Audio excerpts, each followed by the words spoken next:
Good morning, everybody. I would like to welcome you to today's session, Caring from the Heart. Okay, so my name is Joyce Fitzpatrick, and I have worked in a nursing home as an activity coordinator for 15 years. I was looking after 150 residents, getting activities for them on a day-to-day basis. And at the same time, an overlapping time, my mom had Alzheimer's for 17 years, actually. And she had a great time. She had a wonderful experience. She lived every minute of her dementia, and she continued to have the kind of life that she had beforehand as much as possible. We saw to that. So I learned over the years many things, but it all, I think, comes back down to caring, which is the subject for today. So last month we were looking at the being at home and how great it is for a person to be able to be at home instead. And I think a lot of people will agree that it's a wonderful thing to be able to be at home with all the comforts of home, with all the familiar things around and all of that. Even if sometimes a person says, this is not my home, with dementia, they might not recognize the place where they are living now. They might be hankering back to the home of their childhood. I know my mother, who had Alzheimer's for 17 years, used to go back to the family home, to her own family home. She in fact got a taxi 3 times and ended up knocking on the door. So strong was the pull back to the family home. So when she went missing, we knew where she was. We just knew exactly where to go. But the being at home and being able to be at home is wonderful. And sometimes it can be very handy for the family that Mammy or Daddy or Auntie Mary continues to stay in the same house. And so that when this person needs more care, it's just simply a matter of turning up. You might have a roster. In most families, there's a roster system, I think, where people share some part of the care. There's usually one person who takes the major responsibility, but it's usually shared out in some ways. Maybe somebody looks after the finances and somebody else does the house cleaning, whatever. But when you have outside people like an agency or a company looking after the older person, it can be quite tricky sometimes, as you probably know. There can be quite some tricky elements that come up, but at the same time there's very positive things that happen as well. And sometimes it's much easier for a stranger to come in, and the stranger might be seen by the person as a cleaner or a home help or something. The older person might not need to know that this person is just there to look after them, because they might be very independent. I know my mother resisted completely. But when we said, oh, she's coming in to spring clean the house or something, and she's going to do it with you, my mother was more accepting of that.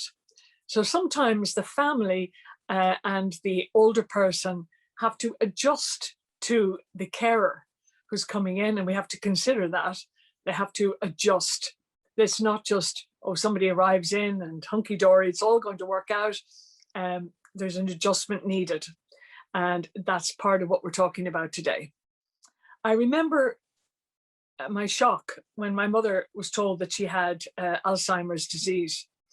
I immediately went up to see a woman who was running a centre nearby here, and I knew she was a very good and empathetic person. And her name was Anne. And I said, Anne, what am I going to do? Oh my God, my mom is only 71 and she has dementia. She's at the beginning of a long journey of dementia. And she said to me, only one thing is needed, only one thing: kindness. Kindness, that is what is needed when an older person is not able to run their life anymore and has to depend on other people for the simple things of life, like dressing, like feeding themselves, like organizing their house, even like identifying members of their family.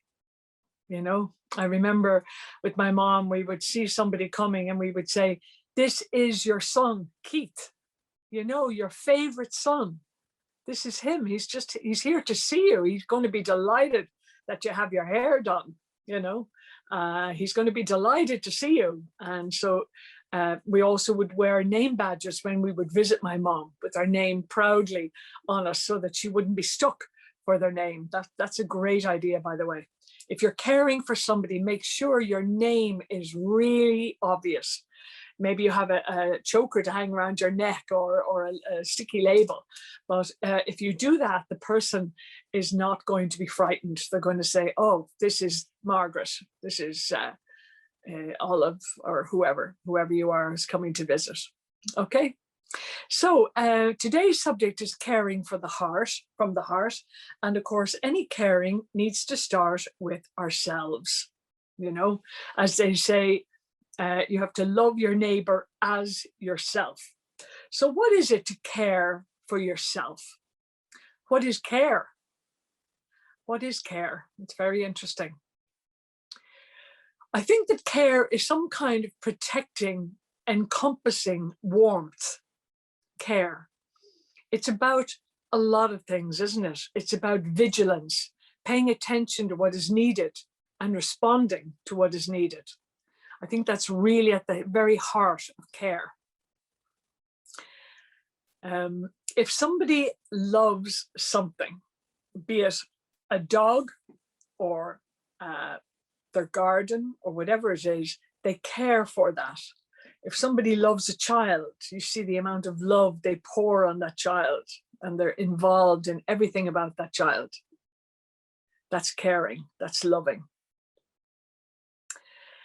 It is sometimes a fact that we don't care enough for ourselves, that we say, oh, I'm fine. I don't need to do that. I can do without that. I can do without the other thing.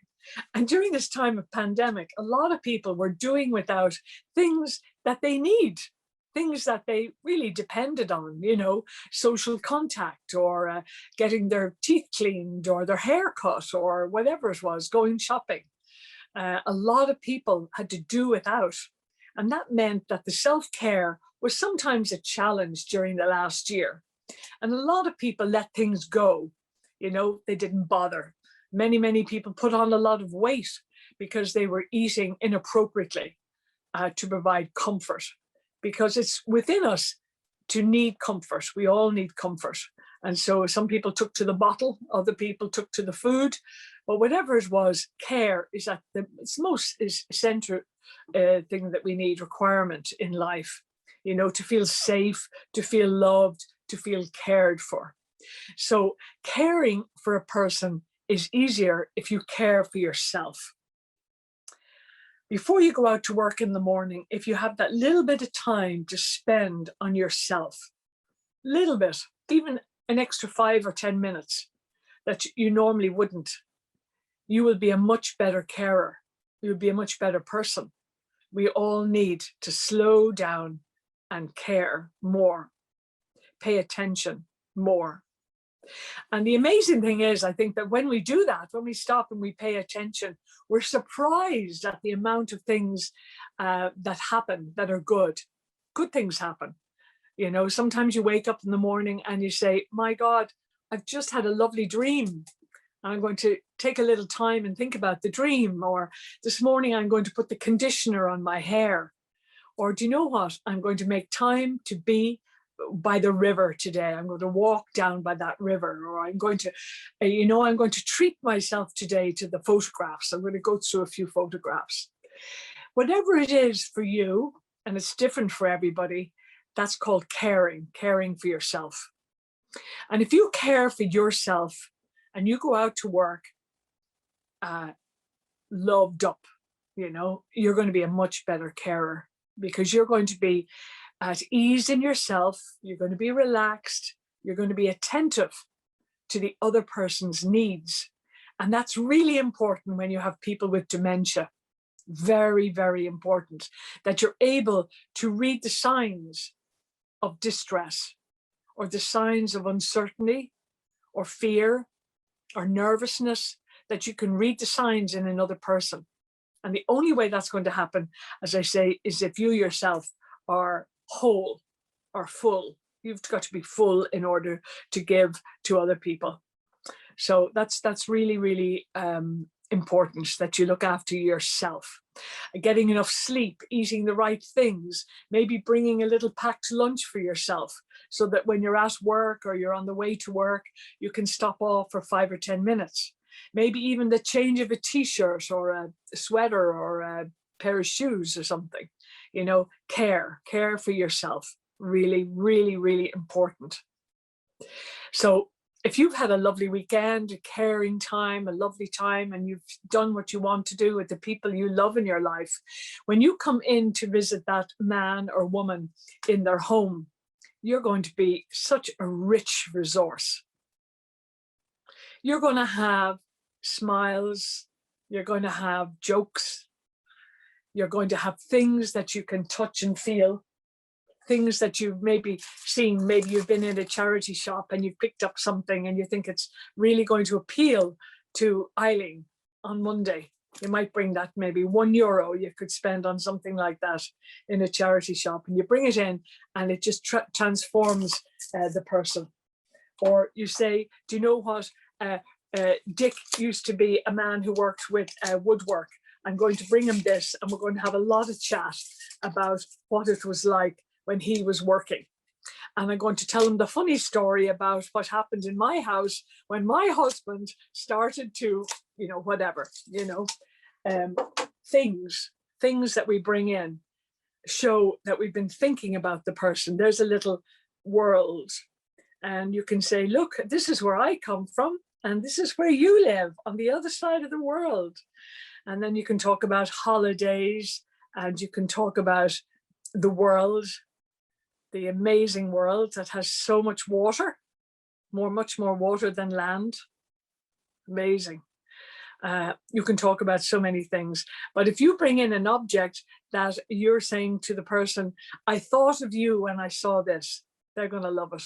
It's going to really make a connection. Two of the difficulties that we have generally are dealing with physical and mental or psychological impairments of all sorts.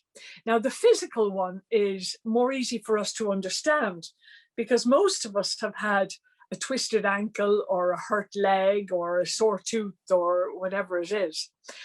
So we understand what that's like and how important maybe pain relief is, or a massage or a soothing ice pack or something.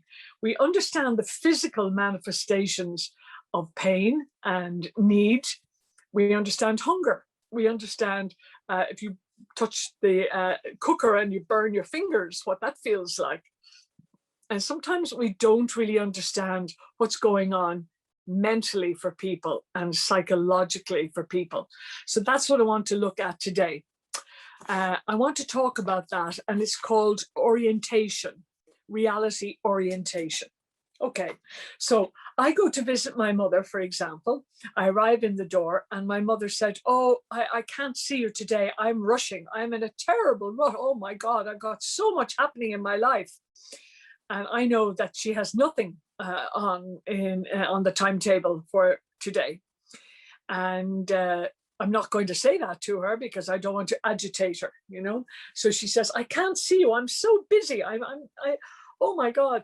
So I'll say, is there any way I can help you? Maybe will I help you by tidying up here, or help you organize the shopping bag or something? In that way, when we go along with the person, go along with their reality, that's really, really good. You know, really good, because they will appreciate us for that, for not making a show of them and contradicting them. We never go against a person, never. Except, I mean, if they're walking out the front door onto a busy road, obviously we accompany them, you know. If it's possible, we of course we don't lock the door and start agitating them, and then you'll get them, they'll want to attack you, you know. You get an escalating situation. So it's very important now we understand that reality orientation means getting in touch with what's happening for the person and going along with that and turning it out to have a happy end. So for example, one thing we use very often in the nursing home, when people wanted to leave right now, I'm going home, you know, my mother needs me, we would say, do you know what? It would be better if you got a taxi. We'll order a taxi for after lunch. Any kind of distraction or delay like that works really, really well. Most people say, oh, okay, do you think? Oh yeah, you can get a taxi and it's free, it's free. And the person will say, okay, and they'll settle down and they won't be running out the door to look after their mother, who of course is long gone from this world. So in everything, as much as possible, we agree, and we keep our sentences very short to indicate that we really care for this person. So you say, Eileen, do you know what, my love, Eileen, if you went out now, you'd get caught in the rain, Eileen. Oh, I would hate you to get a cold and get caught in the rain. Do you understand? There's a way, and you probably know this already, that you appeal to the person by genuinely speaking from your heart, you know, and thinking about how can I change the reality that's going on for this person. When a person is saying, I want to see my mother, my mother, my mother, it normally means they're looking for comfort. It's well known. And comfort can be supplied in a number of different ways. A little dog is a lovely comfort item for a lot of people. And the dog can look into your eyes, and a lot of people really enjoy some kind of a toy, a teddy bear or a dog or even a doll. And I know that's a big subject, doll therapy. We could talk about that another day, maybe in the networking session. But the idea of some kind of a toy, some kind of a comfort item can be very, very handy to give the person what they're looking for. Because most of us are looking for more attention and more care. So understanding where the person is at, their reality, is very, very important. And sometimes they find it hard to express where they're at. Some people can get the feeling that they're in a hospital situation. Others might be in an airport about to take off on a holiday, or something else like that, you know, just to know what they're thinking.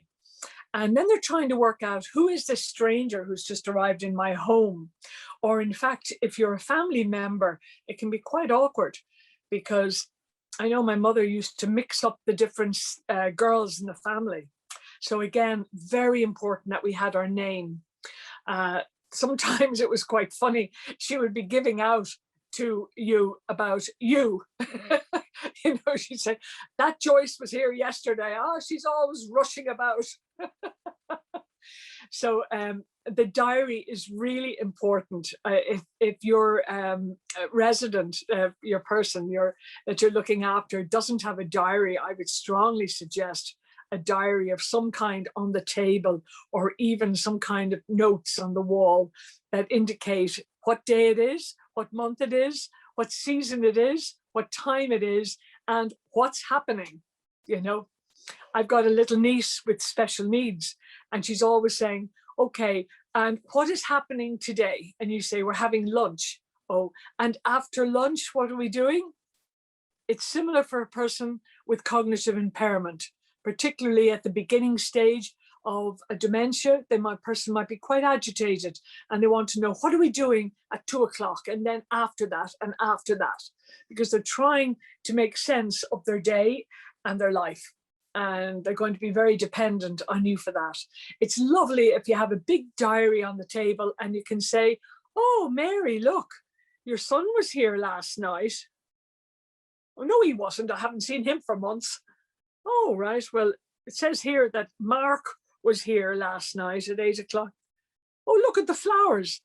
I think Mark dropped those flowers into you, Mary. Maybe you didn't see him, but he dropped those flowers in, and he signed the book. Oh, did he? Oh, that was very nice of him. You know, you go with the person, go with them. The diary is very good because it helps different people communicate about the care of this person. You know, mum is feeling a bit down today, or mum would love to hear the songs of Percy French. or whatever it is. So that's about reality, getting to deal with the reality, and getting to deal with what's happening for the person cognitively. Now, around that, the other thing that goes on is that a person who has cognitive impairment has not got logic. And so they might say something that's totally bizarre. And you can sometimes get away with being humorous.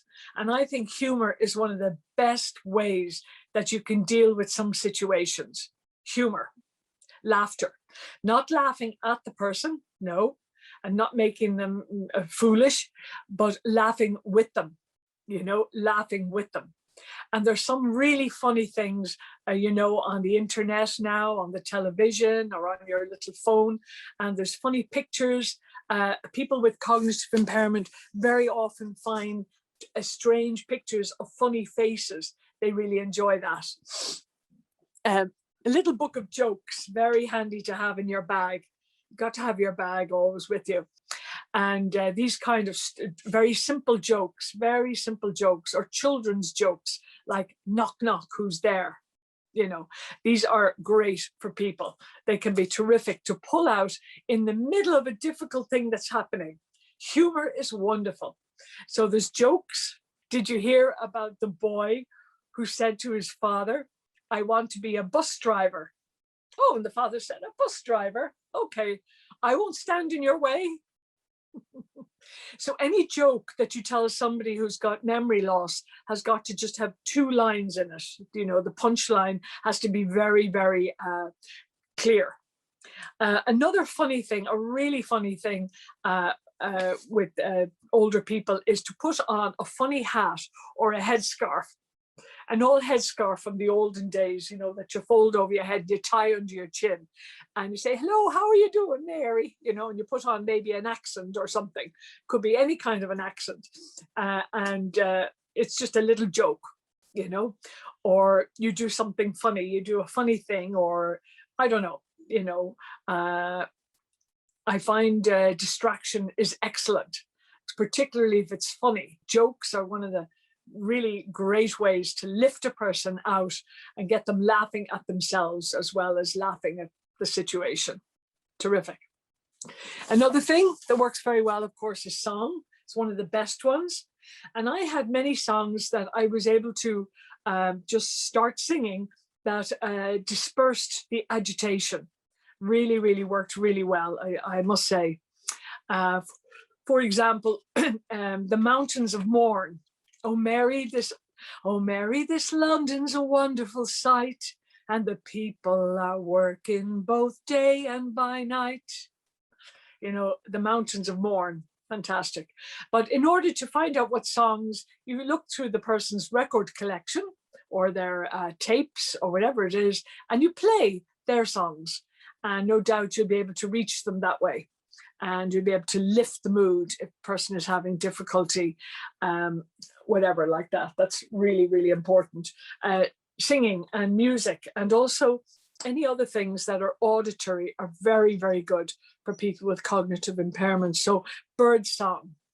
Now, if people sit in their garden and they listen to the birds, sometimes they're not able to get the sound. There's their hearing, or their hearing aid isn't working right. And therefore you can get it on your phone or on the laptop, bird song. Dawn chorus, really effective, really good. Another thing, a caring thing, is to do intellectual activities during the day that do not require the right answer. Now, I might have said this last month, but crosswords, puzzles, quizzes that don't exactly need to have always the right answer. We had one called Family Fortunes, and it was fantastic. I'm going to give you 3 questions from that, which you could use anytime to distract a person and get them more upbeat. You could always say, oh, look, I have this quiz in my pocket. Paddy, look, I found these. Oh, listen, can I try this on you, Paddy? Yeah, it's just a little question. What things look better when they are polished? and you look around and maybe you have a silver pot or something, or a pair of shoes, and then Paddy might think of two more things. This is an intellectual engagement, you know. Okay, I'm looking for a letter. I used to have something in front of me and I'd pretend I was reading it. I'm looking for a letter, a word that rhymes with fox. And it's something that you put things into. You put things into this thing and it rhymes with fox. Fox, you know, and the person is delighted that they got the right answer. It's really, really good. So that again is using something as a tool for distraction and for getting the person back to the here and now, because you don't want them to be fearfully thinking that they're, you know, about to undergo some kind of a procedure or something like that. Really important. Very important to be able to connect with the feeling, you know. I have a lovely book here, Enabling, by this man, David Sherrod. I would strongly recommend him, David Sherrod, S-H-E-A-R-D. This book is called Nurturing. There's his name, David Sherrod, S-H-E-A-R-D. He has a whole load of channels on the YouTube called Dementia Care Matters. And he said, you've got to hear a person's voice. Affection, love, and hope are very important when you are trying to reach somebody, especially for the first time. Sometimes you will be despairing at the way families are dealing with their relative. I have an example of that. I remember one lady wanted to ask again and again and again, what was her name? It was a number of years ago. Mary Ellen or something. She was going on and on asking about the baby. How is the baby? How is the baby? The baby. And there was no baby in the family and nobody could quite work it out until we realized that the baby was her son who was now in his 30s. And she was, where's my baby, the baby? And this was the person. And the son did not like this at all. It really had a great problem with this. He felt his mother was foolish and everything. But when I explained to him that his mother was stuck in a kind of a time warp and that she was still remembering the love she had for him when he was young, he was okay with it. And she stopped it when he would respond, do you know? So sometimes families, you might even be a sibling, a sister or a brother working with your mother or your aunt or grandmother in a home situation. And I know completely how difficult that is. I really, really understand it. Really do. It was something in our family that we sat down at the beginning and we said, we're not going to have this as a problem. We don't want this to be a problem. We're going to really, really try not to get into that, I think this and you think that, you know. So we divided up the different areas of the care and it worked very, very well, very well. How to read the feeling. Okay, now there are many feelings that we all have, and they are completely exaggerated, I should say, by dementia.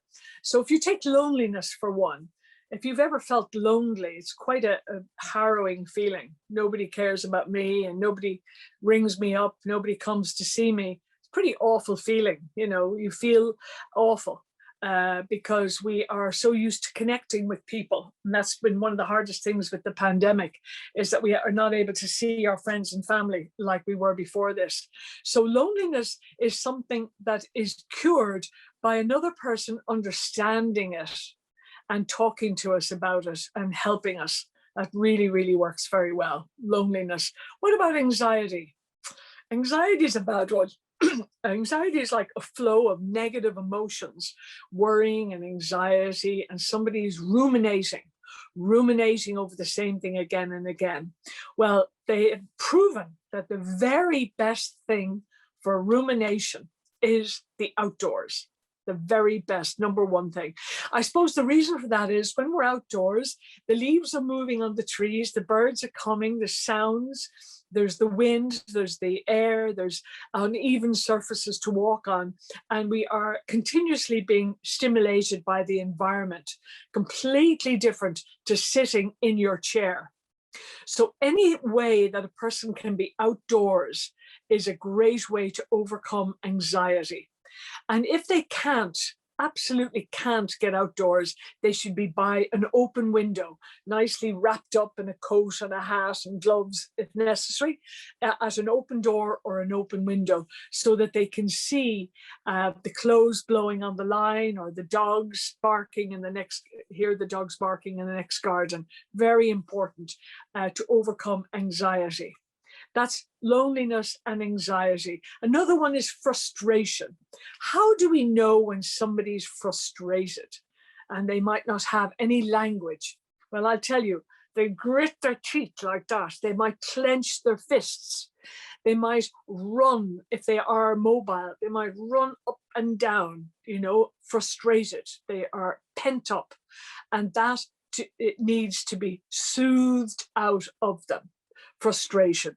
A person needs to have somebody speaking the emotions for them. So what works really well is to say, Michael, you don't have to worry about that. The money is in the bank. Yeah, all the money is in the bank. You don't have any worries, And if that doesn't calm them, you might say, the car will be back later. The car, your wife took the car, but it will be back. It's a lovely car. Oh, your car is a lovely car, whatever, We need to get to the source of what's bothering the person and help them to connect with the better feeling. A person walking about and walking the floor is quite common for somebody in middle stage dementia. Very common. In fact, the person seems to have this want to walk. Well, what better reason than to say to the family, I want to take your mother out for a walk. Is that okay?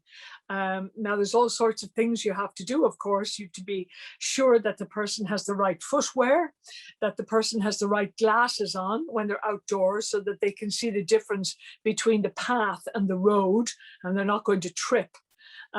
You bring them obviously to places that are well lit and well populated.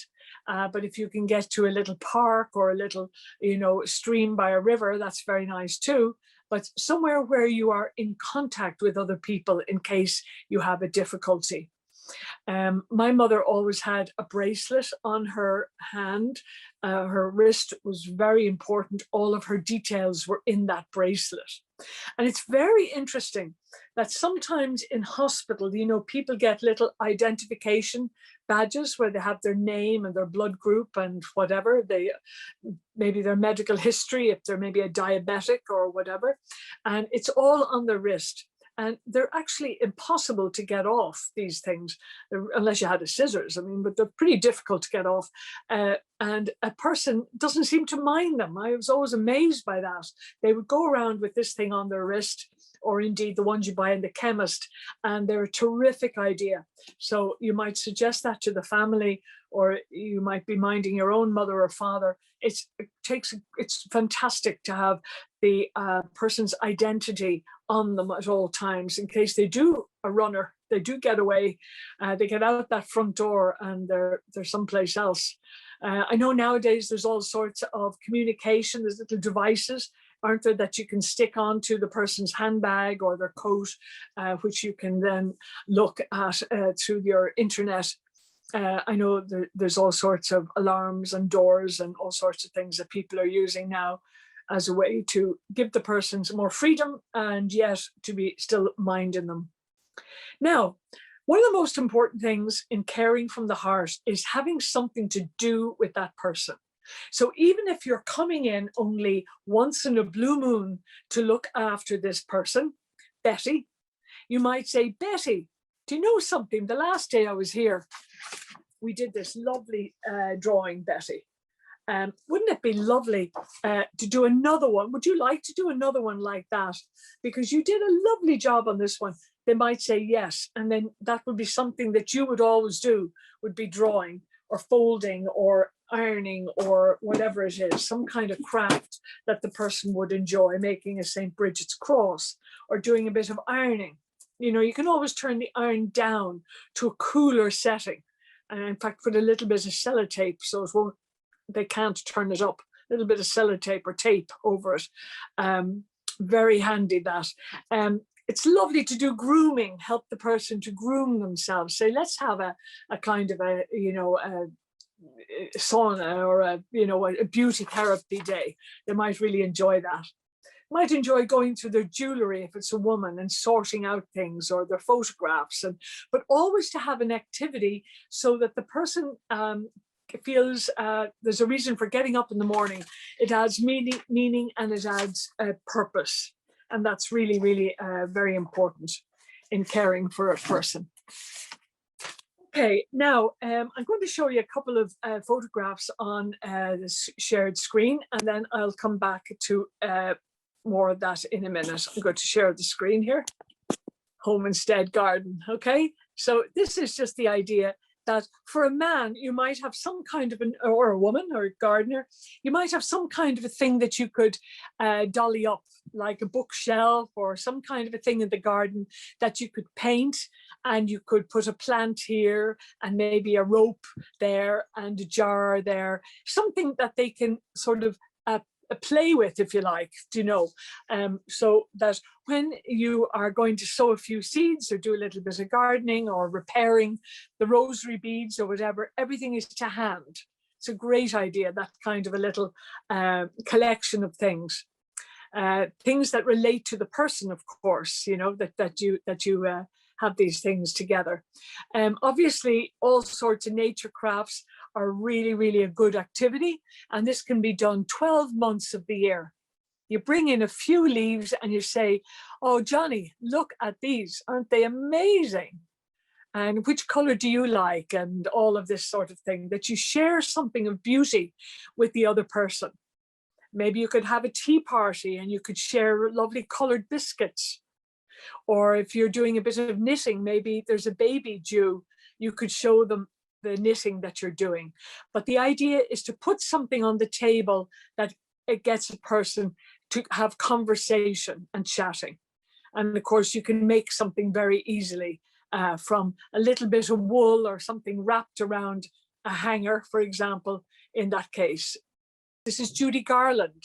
So it's great if you can get pictures of people that you have in your bag to bring out, because when you're caring for somebody, there might be a lot of problems of communicating.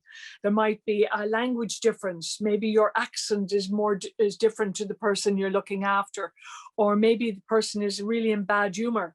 But if you get them looking at Charlie Haughey, there he is. He was the leader of the country for a long time, and he was a tricky person. It seems a lot of people had difficulty with him.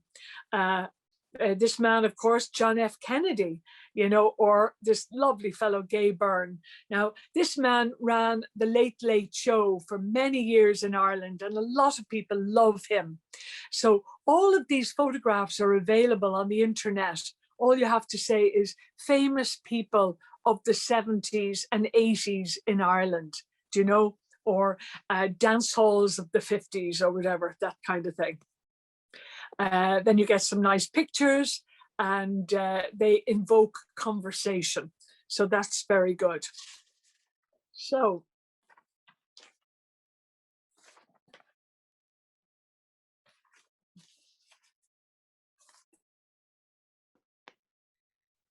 old photos. Hope you enjoyed those. So that was all about occupation. That apart from getting up in the morning, we'll retrace our steps here. You get up in the morning and you make sure you've cared for yourself first and foremost. Have you eaten? Are you wearing clothes that are comfortable and shoes that are right and comfortable? Do you know where you're going? Have you got, your phone charged up and your lunch and all of that? And then you think about your resident and you say, gosh, I haven't seen Eileen for a few weeks now, but I'm going to look back in my notebook. Very good to have a notebook, and try to remember what Eileen is really into. And then you might remember to bring the little dog that you have in the back of your car, or whatever was successful the last time that you visited Eileen, you know. And once you do all of that and you go in and you have the handover is very important, you know. Sometimes you're handing over from another carer, sometimes from a family member, and it's very bad if there's all this whispering going on. Very bad for the resident themselves, for the person themselves. So that has to be avoided at all costs. So you can always have a phone call with the carer from outside, from your car, and ask, well, how is she and all of this? I hope she's not listening. Okay, and all right, okay, so I'll change the bed and I'll do this and we'll go shopping and whatever. You can have it on the telephone, or indeed you can text it, or when you come in, when the person is sitting down to a lovely cup of tea, you can, the carer can say to you, listen, come out to the back garden till I show you the lovely flowers. And when they're outside, you can have a chat. You don't want to have a chat about the person in front of them. Even if the person is in middle to late stage dementia, your hearing is the last thing to go. Even when people are dying, they say they pick up what is being said. You know, even with bad hearing, you can pick up the tone of whispers. So you've got to be awfully careful about that.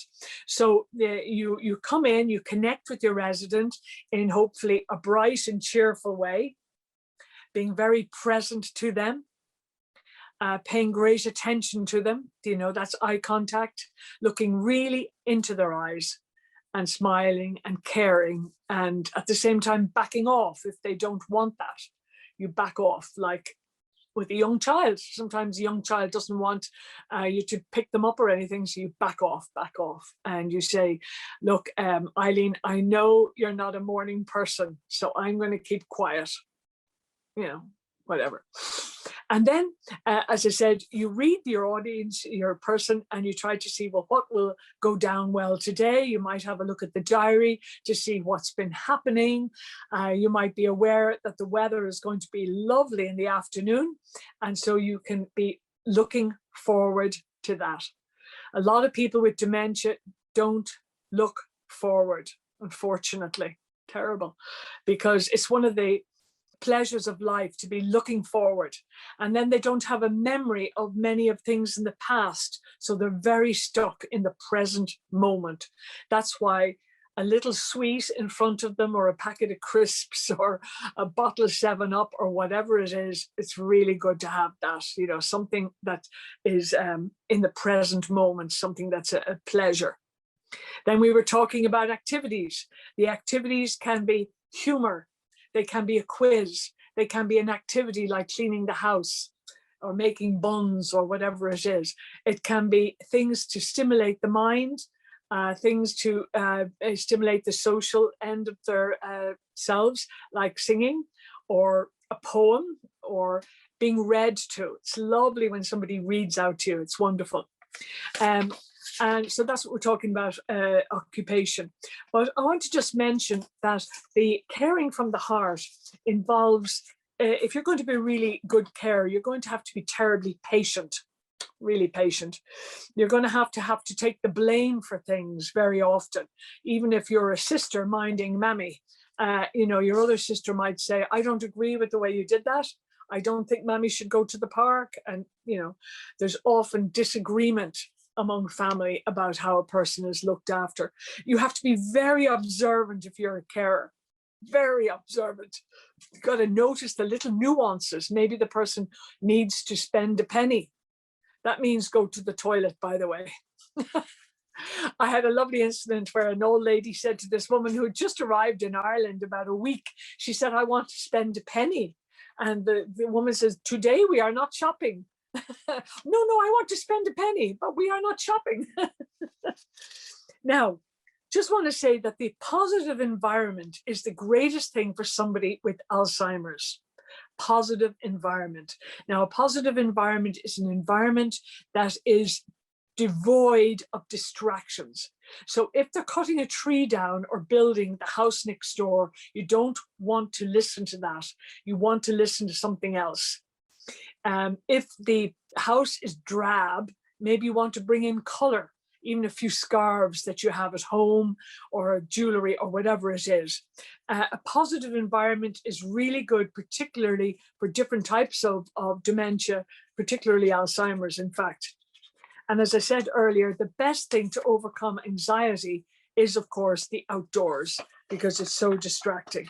There are many good tips for communicating with somebody, for getting through to them, for dealing with apathy. When somebody is apathetic and they're not interested and they're pushing you away and they're shutting their eyes, that can be very, very difficult, especially if you've gone to a lot of trouble to have things, ready for them. Behavior, which we find challenging, is also one of the big difficulties. And we're going to be dealing with that in the networking session. Lots of ways of dealing with all sorts of challenging behavior, from somebody shouting at you, kicking you, spitting at you.